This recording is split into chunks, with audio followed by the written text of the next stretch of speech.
على سيدنا مولانا محمد وعلى آل سيدنا مولانا محمد أما بعد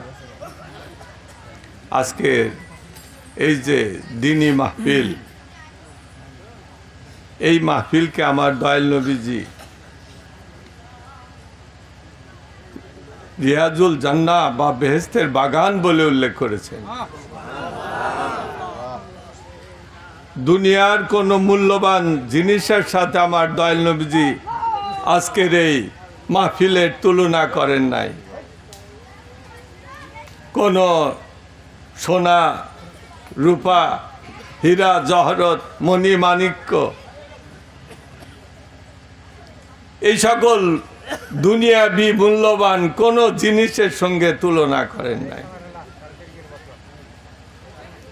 দয়াল নবীজি আজকের এই মাহফিলকে এমন এক জিনিসের সঙ্গে তুলনা করেছেন যাই পৃথিবীতে তুলনাহীন, পৃথিবীতে যার তুলনা নাই। আমার দয়াল নবীজি হাদিস শরীফের ভিতরে ইরশাদ করেন, মা আইনুন রাত, এমন কোন চক্ষু নাই যে চক্ষু বেহেশতের ভিতরে আল্লাহ পাক যে অসীম নিয়ামত তৈরি করেছেন সেগুলোকে দেখেছে।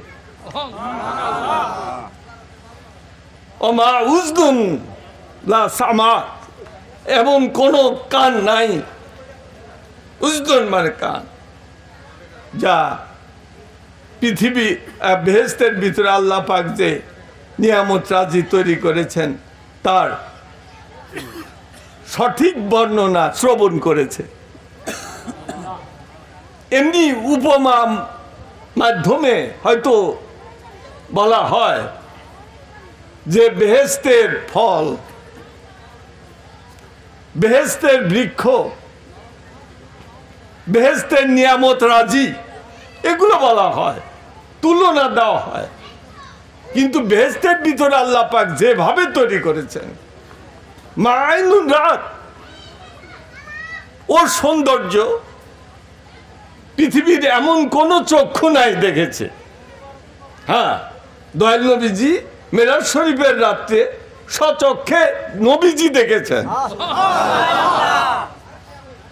আল্লাহর রাসূল নবীদের ভিতরে 1,24,000 পয়গাম্বর নবী রাসূল, আল্লাহর ওলিদের ভিতরে অনেকে বেহেশতের সেই সৌন্দর্য তাদের হৃদয়ের চক্ষু বা চর্মচক্ষু দ্বারা দর্শন করেছেন। কিন্তু সাধারণ চক্ষু ওটা দেখে নাই, সাধারণ কর্ণ তার সঠিক যে বর্ণনা সেটা শ্রবণ করে নাই। এমন এক সুন্দর নিয়ামতের সঙ্গে আল্লাহ পাক যে নিয়ামত রাজি তৈরি করেছেন তার সঙ্গে তুলনা করেছেন আমার দয়াল নবীজি আজকের এই মাহফিলকে। হাদিস শরীফের ভিতরে আমার দয়াল নবীজি ইরশাদ করেন, ইজা মারাতুম বিরিয়াজিল জান্নাতি ফাতাও কালু আমার রিয়াজুল জান্নাহ ক্বালা হিলাকু যিকর। সাহাবায়ে কেরামদেরকে আমার নবীজি বলেন, তোমরা যখন এই দুনিয়ার জমিনে রাস্তা দিয়ে হাঁটবে তখন ভালো করে দেখবে যে বেহেশতের বাগান দেখা যায় কিনা, কোথাও বেহেশতের বাগান দেখা যায় কিনা। যদি তোমরা কোথাও বেহেশতের বাগান দেখতে পাও তাহলে শীঘ্র গিয়ে ওই বেহেশতের বাগানের ভিতরে বসবে এবং ওই বাগানের যে বেহেশতি ফল ওইগুলো খাবে। সাহাবায়ে কেরাম আরজ করলেন, ইয়া রাসূলুল্লাহ, আমরা এত দিন ইয়া রাসূলুল্লাহ আপনার পবিত্র জবান থেকে শুনেছি, শ্রবণ করেছি, বেহেশত হচ্ছে পারলৌকিক বিষয়। মানুষ মারা যাবে, তারপরে বেহেশতের যে বিষয়গুলো সেগুলো যারা পুণ্য কাজ করবে সালেহীন তাদের জন্য আল্লাহ পাক পরকালে বেহেশত তৈরি করে রেখেছে। এই দুনিয়াতে তো বেহেশতের কোনো কথাই ইয়া রাসূলুল্লাহ ইতিপূর্বে বলেন নাই। আজকে যে আপনি বেহেশতের বাগানের কথা বললেন, এই দুনিয়াতেই দেখা যাবে, এটা কি? তখন নবীজি বললেন কালা হিলাকুজেকে। হিলাকুজেকের শব্দের অর্থ হচ্ছে জাকেরগণ গোলবদ্ধভাবে বসে যে জেকেরের মাহফিলটা করে, ওই মাহফিলকে হালাকুজ জিকির বা হিলাকুজ জিকির বলা হয়।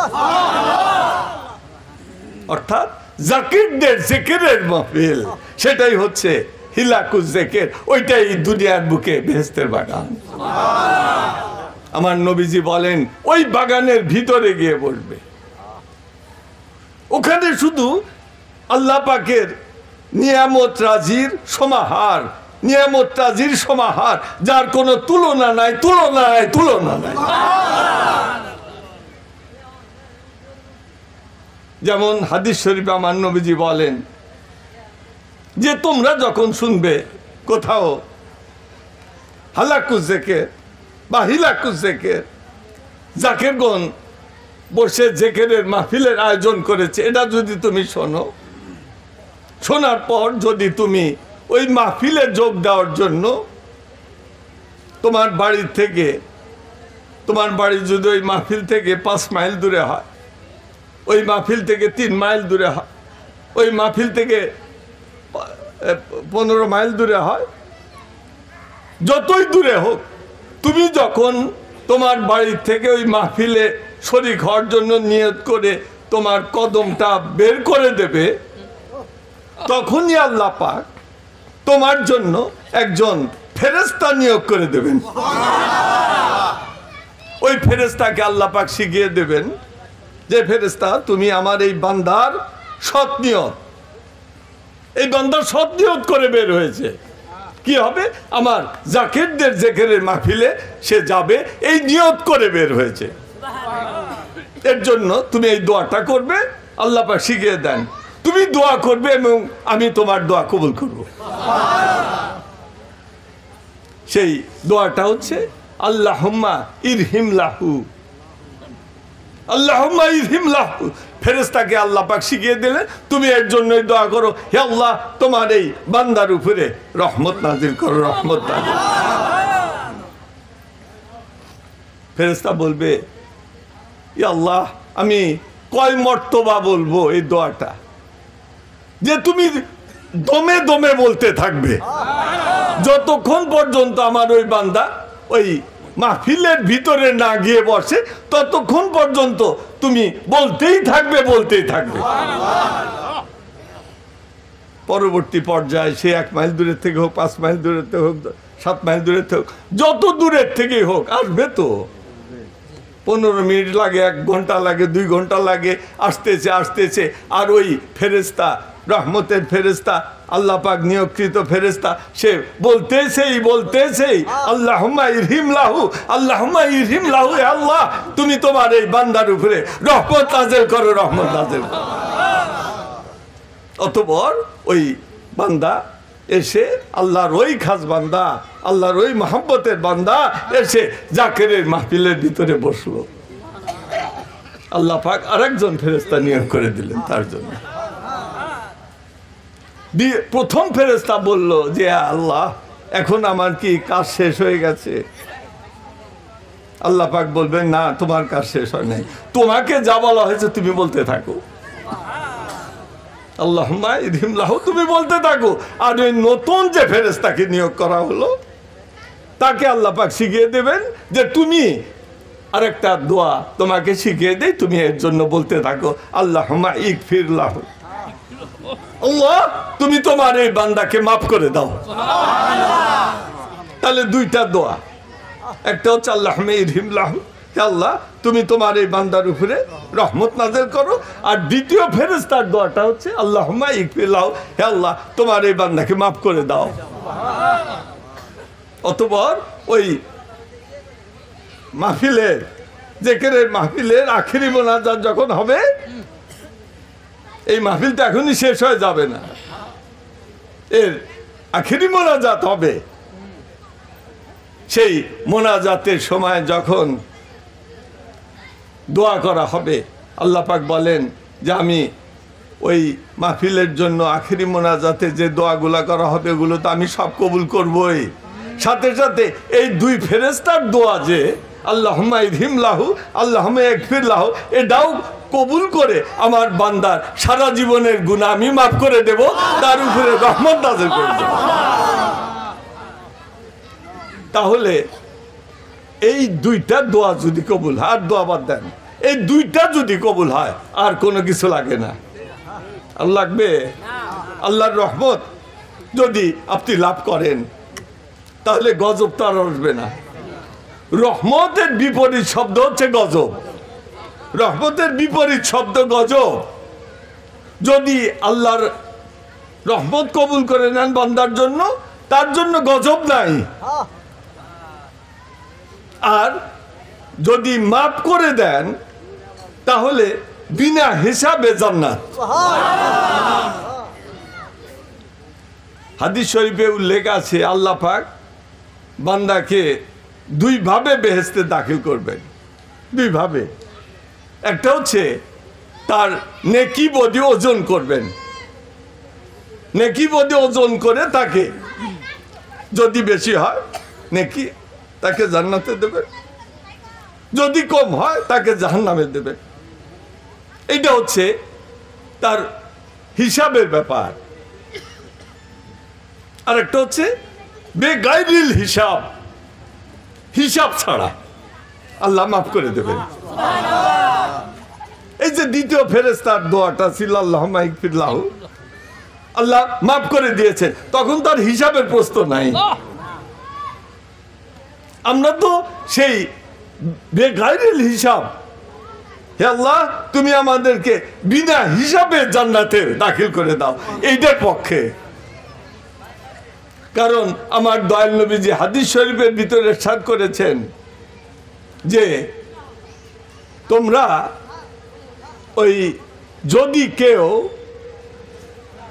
হাসরের ময়দানে আল্লাহর হিসাবের সম্মুখীন হয় তাহলে মান হুসিবা উজ্জিবা, কালার নবী সাল্লাল্লাহু আলাইহি সাল্লাম মান হুসিবা উজ্জিবা, যে ব্যক্তি হাসরের ময়দানে আল্লাহর হিসাবের সম্মুখীন হবে সেই শাস্তি পাবে।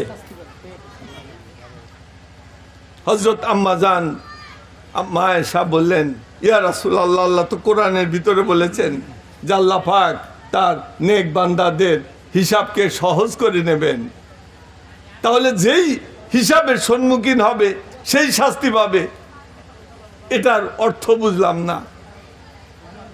তখন আমার নবীজি বললেন, জালিকাল আরজু ওয়ালাকিন মান নুকিসাল হিসাবা ইয়াহলিকু। আয়েশা, তুমি বুঝতে পারো নাই আমার কথার তাৎপর্য। হাসরের ময়দানে তুমি তোমার যে নেক আমল কতটুক দেখাবে আল্লাহকে, আল্লাহকে দেখানোর জন্য তোমার কি আমল আছে, আল্লাহকে দেখানোর মতো আল্লাহর শানের সম্মুখে তোমার যে আমলগুলো এগুলো তুচ্ছাতি তুচ্ছ, ওগুলো দেখানোর মতো না। এখন তুমি আল্লাহর কুদরতের কদমে দাস দাসানু দাসের মতো গোলামের মতো গিয়ে তোমার যৎসামান্য আমল এটা তুমি পেশ করবে ভিখারির বেশে আর মাপ চেতে থাকবে। আল্লাহ যদি ওই দিন তোমার হিসাবের সূক্ষ্মাতি সূক্ষ্ম বিচার করেন, ওজন করেন, তাহলে তুমি হালাক হয়ে যাবে, লিখু তুমি হালাক হয়ে যাবে। এই জন্য আমি বলেছিলাম এক গজলের ভিতরে, বিচার চাহে না তব দয়া চাহে এ গুনাহগার। আমাদের প্রিয় কবি নজরুলই বলেছেন, বিচার চাহে না তব, চাহি না তব দয়া চাহে এ গুনাহগার। এটাই দোয়ার, মুসলমানদের বা আমাদের দোয়ার শিক্ষা নবীজি আমাদেরকে দিয়েছেন। দরুদ পড়েন আল্লাহুম্মা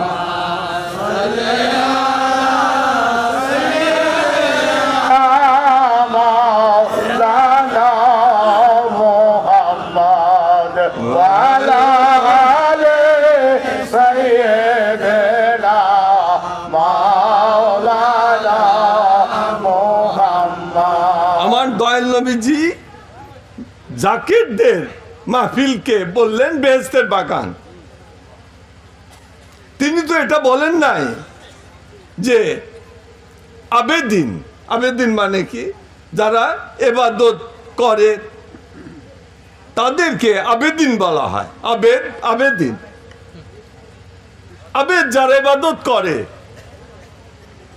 যেমন জয়নাল আবেদিন, জয়নাল আবেদিন, আবেদ ইবাদতকারীদের অলংকার বিশেষ, এর অর্থ ইবাদতকারীদের অলংকার বিশেষ।